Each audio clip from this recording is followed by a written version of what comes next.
ಗೀತಾ ಸಪ್ತಾಹದ ಅಂಗವಾಗಿ ಇವತ್ತು ಮೊದಲನೇ ದಿವಸ ಪ್ರಾರಂಭ ಆಗ್ತಾ ಇದೆ.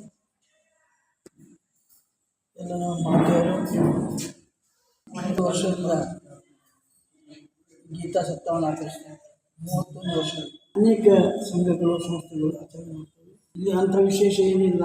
ಆದರೂ ಕೂಡ ಎಲ್ಲರಂತೆ ನಾವಲ್ಲ ಹಾಗೆ ಇವರು ಶಾಲೆಗೆ ಹೋಗಿ ಅಲ್ಲಿಯ ಮಕ್ಕಳಿಗೂ ಕೂಡ ಭಗವದ್ಗೀತೆಯನ್ನು ಕಲಿಸಿ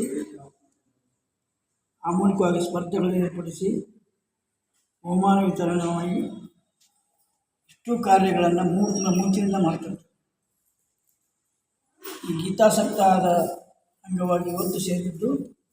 ಇವತ್ತಿನಿಂದ 7 ದಿವಸ ಇದು ಕಾರ್ಯಕ್ರಮ ನಡೀತದೆ. ಈ 7 ದಿನದ ಈ ಕಾರ್ಯಕ್ರಮದಲ್ಲಿ ಮನೆಯಲ್ಲಿ ಹೋಗಿ ಭಗವದ್ಗೀತೆಯನ್ನು ಹೇಳಿ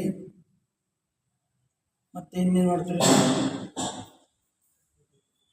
ಇತ್ಯಾದಿ. ಇದರ ಉದ್ದೇಶ ಯುವಕ ಯುವತಿಯರನ್ನು ತೊಡಗಿಸೋದು, ಮಕ್ಕಳಲ್ಲಿ ಸಂಸ್ಕಾರಗಳನ್ನು ನೀಡೋದು, ಯಾವುದರಿಂದ ದೂರ ಸರಿದು ಹೋಗಿದ್ದಾರೆ ಪುನಃ ಮತ್ತೆ ಅವನು ಒಳಗೆ ಕರ್ಕೊಂಡ್ಬಂದು ತಿಳಿಸಿ ಹೇಳುವಂಥ ಪ್ರಯತ್ನ. ಇವತ್ತು ಮಗು ಒಂದು ಶ್ಲೋಕ ಕಲಿತ್ಕೊಳ್ತದೆ ಅಂತಂದರೆ ಇನ್ನೊಂದು ವರ್ಷ 2 ವರ್ಷ ಒಳಗಾಗಿ 5-6 ಅಧ್ಯಾಯ ಗೀತೆಯನ್ನು ಕಲಿತು ಅದು ಸ್ಕೂಲಿಗೆ ಹೋಗಿ ಸ್ಕೂಲ್ ಮುಗಿಸೋ ಅಷ್ಟೊತ್ತಿಗೆ 18 ಅಧ್ಯಾಯ ಗೀತೆ ಮುಗಿದು ಅಮೋಘವಾದ ಚೇಂಜು ಬದಲಾವಣೆ ಗೊತ್ತಾಗದಾಗೆ ಸೈಲೆಂಟಾಗಿ ಬದಲಾವಣೆ ಆಗ್ತಾಯಿತ್ತು. ಇದನ್ನು ನಾವು ಗುರುತಿಸಿದ್ದೀವಿ.